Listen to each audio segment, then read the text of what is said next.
pa yan pwede.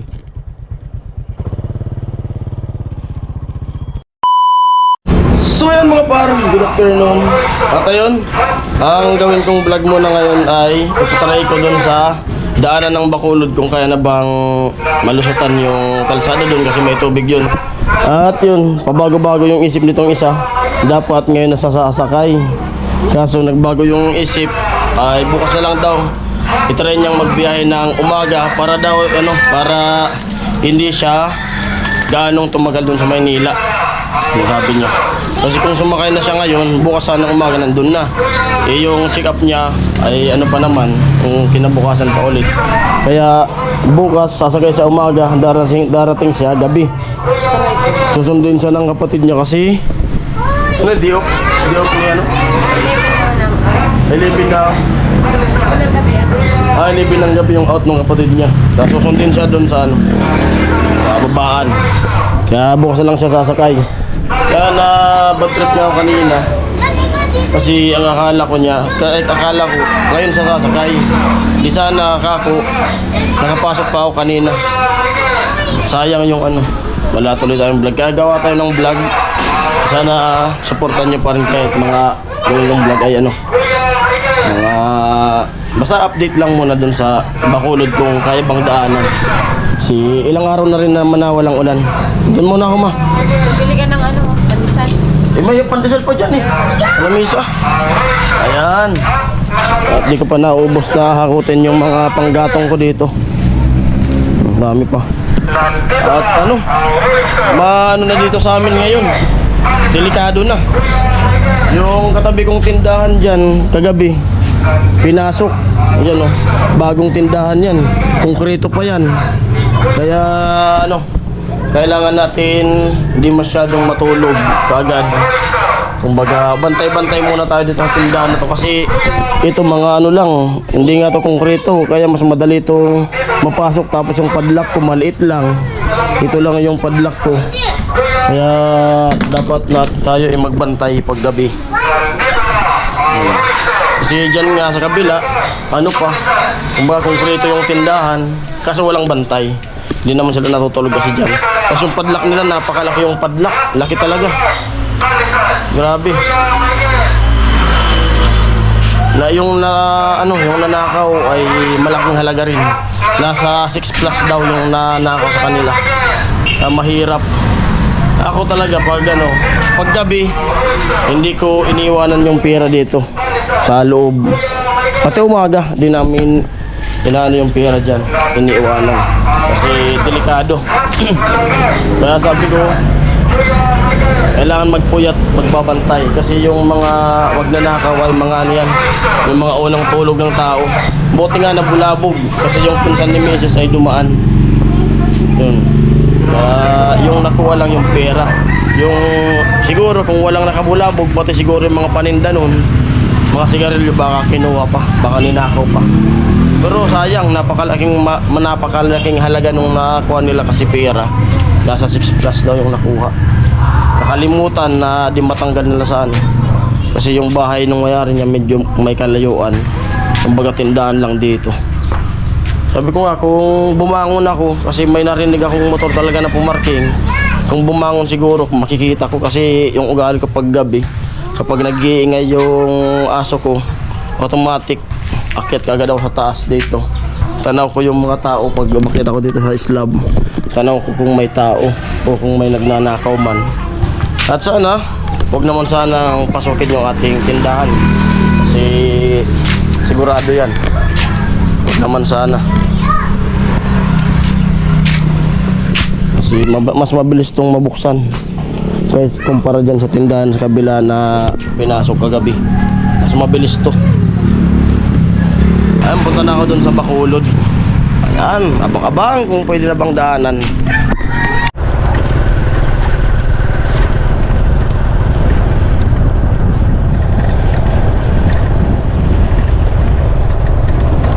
Ayan, dito na ako sa papuntang Bacolod. Yung shortcut. Tingnan natin kung ano yung sistema ng tubig, kung malalim pa ba.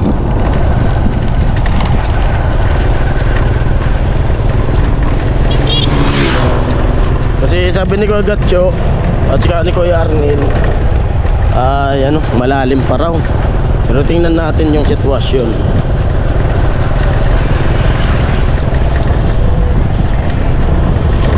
Umikot pa raw sila dun sa La Opinion. Ayan, advance happy fiesta dito sa barangay na to, dito sa barangay Bacolod. Fiesta po dito sa 11. Ito yung susunod na fiesta. Tapos pagka fiesta nito, dun naman sa lugar nila Kuya Noli, yun namang susunod na fiesta.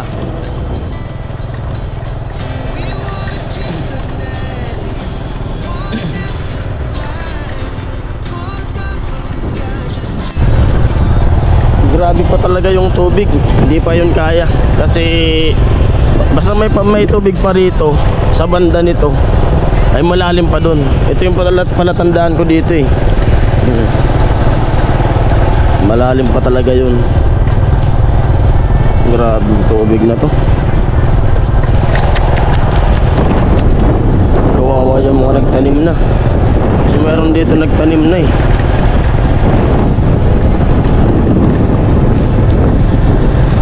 Kabilaan.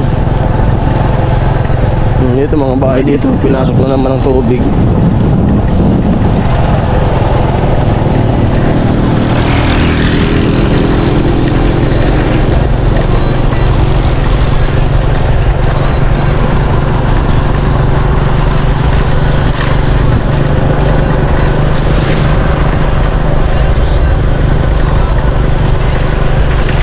Wala talaga, lalim sobra.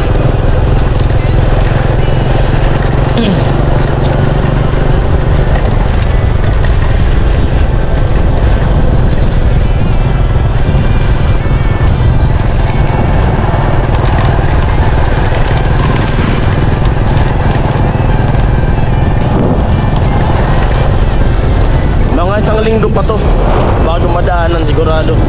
Pag isang linggo walang ulan, puro yung init. Kasi simula kahapon nung pista sa amin, tapos kahapon walang ulan, hanggang ngayon walang ulan. Simula Sabado, Linggo, Lunes walang ulan, 3 araw na walang ulan. Mabilis yung pag-upa niyan. Basta wag lang ulan, pero pag umulan pa, lalo yan, dadagdag pa.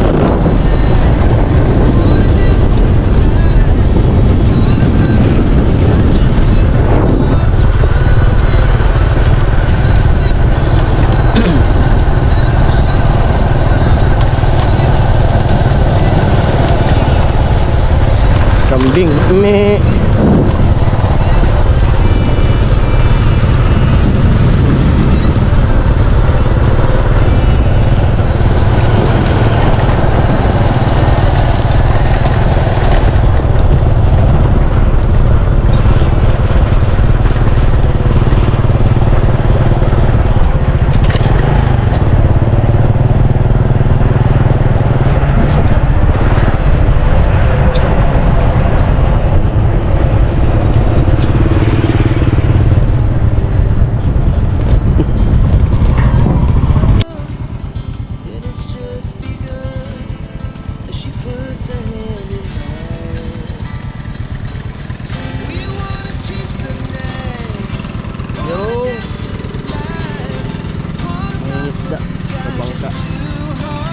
Kumaway si tatay. Dito yun, ganito.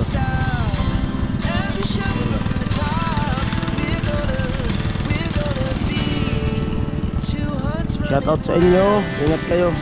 Sana makarami kayo ng isda na huli.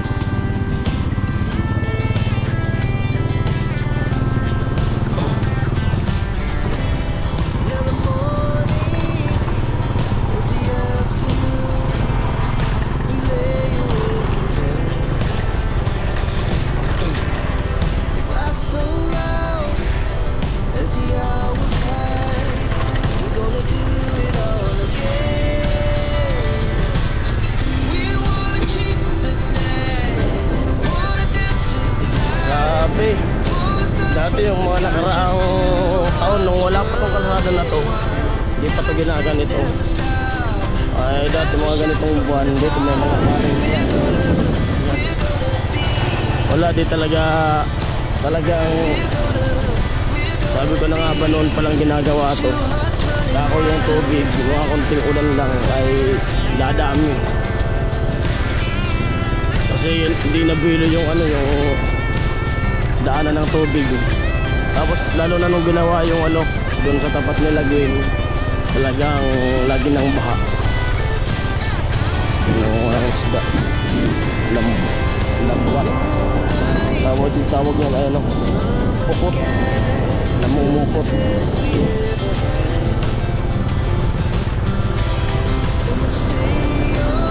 Ng kalabaw. Yung tataba. Ayan ba ng kalabaw? Matataba.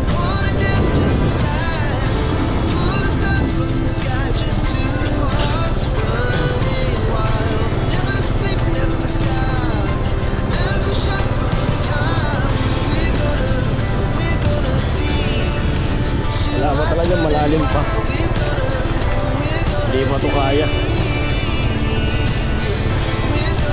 Mga isang linggo nga. Isang linggo pwede na to. Malakas pa yung agos. Grabe, lalim. Dito pwede daanan. Lalim yan. Siguro mga hanggang biwang yan.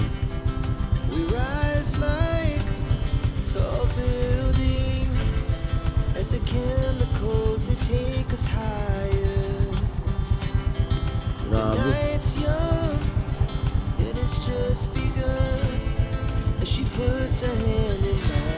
Hindi pa pwede.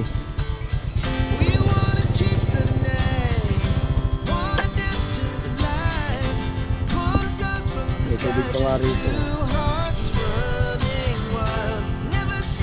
Isang linggo pa na walang ulan. Pwede na yan. Ang balik na tayo, yun lang. Yun lang naman yung pinunta ko dito. Yun lang naisip ko na may vlog ngayon. Balik.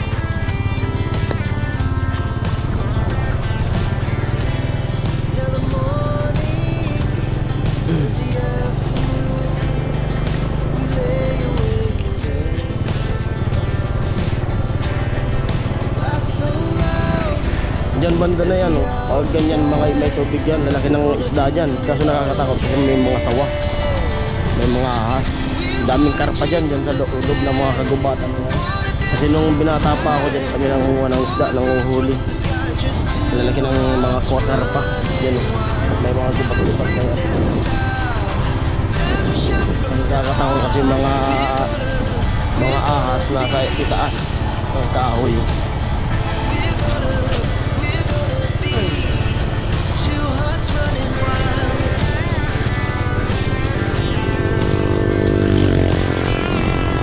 Hindi naman makakadaan yun.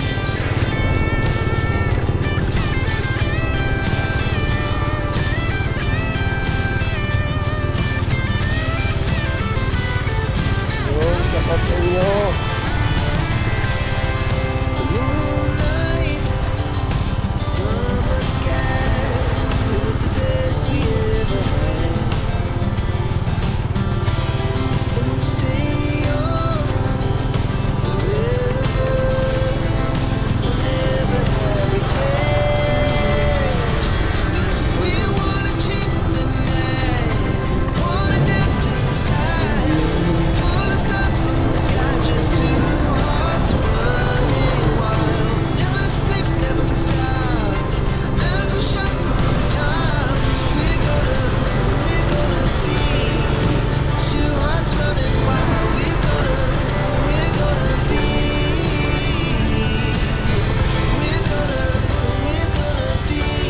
Yo, what's up?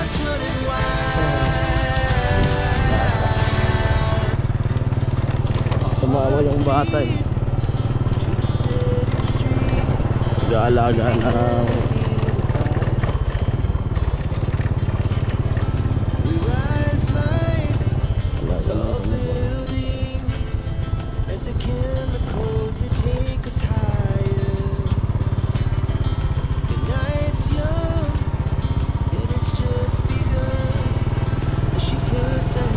lalim dito sa tulay.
nandito na ako sa bahay.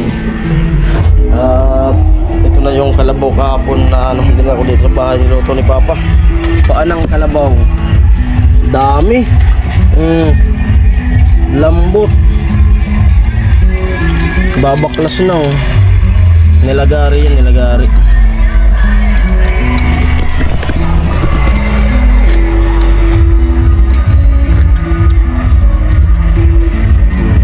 Harap.